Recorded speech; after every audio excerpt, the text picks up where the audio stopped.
আপনাদের দায়িত্ব পালন করেছেন, আমাকে ভোট দিয়ে এমপি করেছেন। এখন আমার দায়িত্ব শুরু। আমি চাই না, আমি এমন একটা মানুষ, আমার দায়িত্বটা আমি পুরোপুরি পালন করতে আমি পছন্দ করি।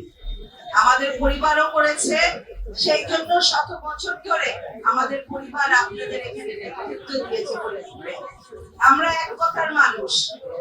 রাজনীতিবিদরা মানুষকে খুশি করার জন্য, রাজি করার জন্য অনেক কথা বলে, কিন্তু আমি আসলে ওরকম রাজনীতিবিদ না, আমি কোনো বড় রাজনীতিবিদ না।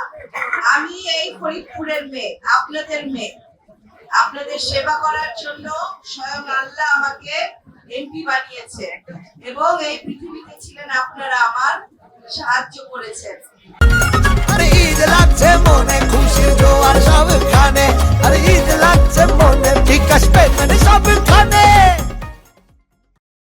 তো আমি সকলের প্রতি, আল্লাহর প্রতি যেমন আমার, সৃষ্টিকর্তার প্রতি যেমন আমার কৃতজ্ঞতা, ঠিক সমানভাবে আপনাদের প্রতি আমার কৃতজ্ঞতা।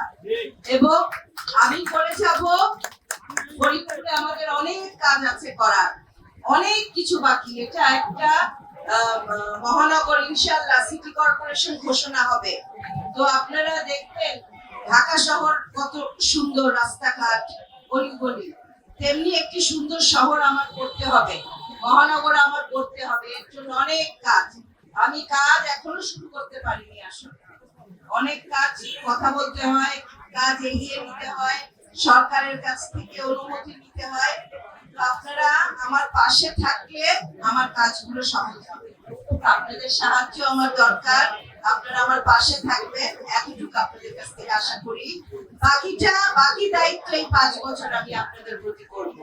এটা আমার প্রতিজ্ঞা, এটা আমার প্রতিশ্রুতি ফরিদপুরবাসীর প্রতি এবং বিশেষ করে হিন্দু ধর্মাবলম্বী ভাই বোনদের প্রতি। আমি জানি, আমি যখন 5ই আগস্টের পরে আপনাদের সাথে দেখা হয়েছিল, তখন আমি আপনাদের চেহারা দেখেছিলাম, অনেক মলিন ছিল। কিন্তু বিএনপি সরকার এবং আমি এখানে এমপি হওয়ার পরে আপনাদের চোখে আমি অনেক খুশি দেখি। আমি এই পরিবর্তনটা দেখে আমি খুবই আনন্দিত যে আপনারা সেই নিশ্চিন্ত মনে আছেন, আপনাদের মনে একটা শান্তি আছে। যেই নিরাপত্তাহীনতায় ভুগতেন আপনারা, সেটা আপনাদের মধ্যে নাই।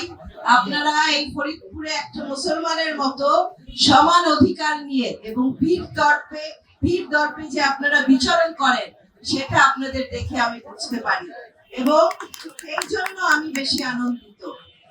আপনারা ভালো থাকবেন।